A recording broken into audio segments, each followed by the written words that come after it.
Hi అండి, నమస్తే, welcome to my channel.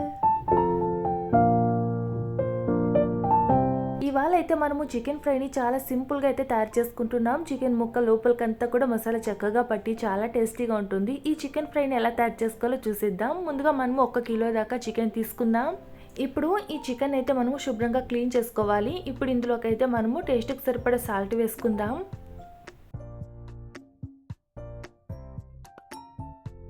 ఇప్పుడు ఇందులోకి ఒక 1/2 టీ స్పూన్ దాకా పసుపు వేసుకుందాం. అలానే ఇందులోకి 1.5 స్పూన్ దాకా కారం వేసుకుందాం. కారం అయితే మీ టేస్ట్కి సరిపడా అయితే వేసుకోండి. ఇక్కడైతే నేను 1.5 స్పూన్ దాకా కారం వేసుకుంటున్నాను. అలానే 1 స్పూన్ దాకా గరం మసాలా వేసుకోవాలి. అలానే 1 స్పూన్ దాకా ధనియాల పొడి వేసుకుందాం. 1 స్పూన్ దాకా అల్లం వెల్లుల్లి పేస్టు, అలానే ఒక 1/2 కప్పు దాకా పెరుగు వేసుకోవాలి. అలానే ఇందులోకి ఒక సగం దాకా నిమ్మరసం పిండుకొని ఒకసారి అంతా బాగా కలిపేసుకోవాలి. ఇలా ఈ మసాలాలంతా చికెన్కి అంతా బాగా పట్టేలాగా ఈ విధంగా ఒకసారి అంతా మనము బాగా మిక్స్ చేసుకుందాం. చూసారు కదా, ఇలా అంతా కలిపేసుకున్న తర్వాత ఇప్పుడు ఈ చికెన్ మనము ఒక 1/2 అవర్ పాటు నానబెట్టుకోవాలి. ఈ చికెన్ మనము ఫ్రిడ్జ్లో అయితే పెట్టుకుంటే మసాలాలంతా చికెన్కి అంతా బాగా పట్టేస్తాయి. ఇలా అంతా కలుపుకొని ఒక 1/2 అవర్ పాటు ఫ్రిడ్జ్లో అయితే చికెన్ని పెట్టేసుకోవాలి. ఇలా ఈ చికెన్ మనకు ఒక 1/2 అవర్ నానిన తర్వాత మిగతా ప్రాసెస్ అయితే స్టార్ట్ చేద్దాం. ముందుగా మనము స్టవ్ ఆన్ చేసుకొని ఈలోగా పెనం పెట్టుకుందాం.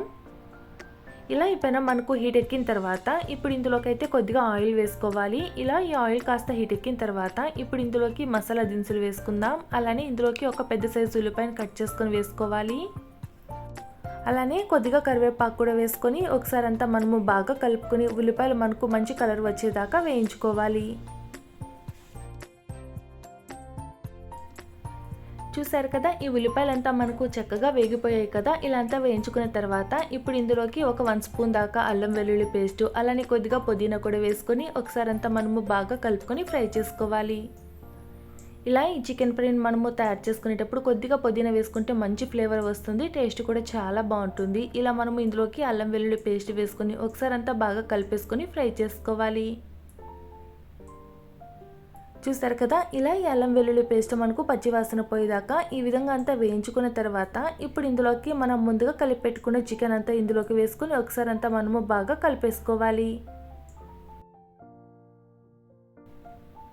ఇలా ఈ చికెన్ అంతా మనకు చక్కగా ఆయిల్లో బాగా ఫ్రై అవ్వాలి. ఇలా అంతా మనము చికెన్ని బాగా కలుపుకున్న తర్వాత ఇప్పుడు మనము కాసేపు మూత పెట్టి ఈ చికెన్ మనము ఉడికించేసుకోవాలి.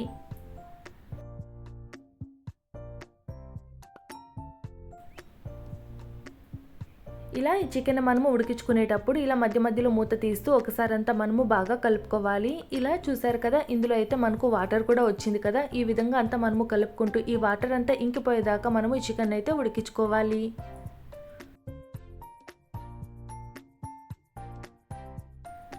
చూసారు కదా, ఇలా అంతా ఒకసారి కలుపుకున్న తర్వాత మరి కాసేపు మనము మూత పెట్టేసి ఈ చికెన్ అయితే మనము బాగా ఉడికించుకోవాలి. ఈ చికెన్ మనకు ఉడకడానికి మరీ అంత ఎక్కువ టైం కూడా పట్టదు, చాలా తొందరగానే ఈ చికెన్ అయితే ఉడికిపోతుంది. మనము చికెన్లో మసాలాలన్నీ కలిపేసుకుని ఫ్రిడ్జ్లో పెట్టుకున్నాం కదా, అందువల్ల మనకి చికెన్ చాలా తొందరగా అయితే ఉడికిపోతుంది.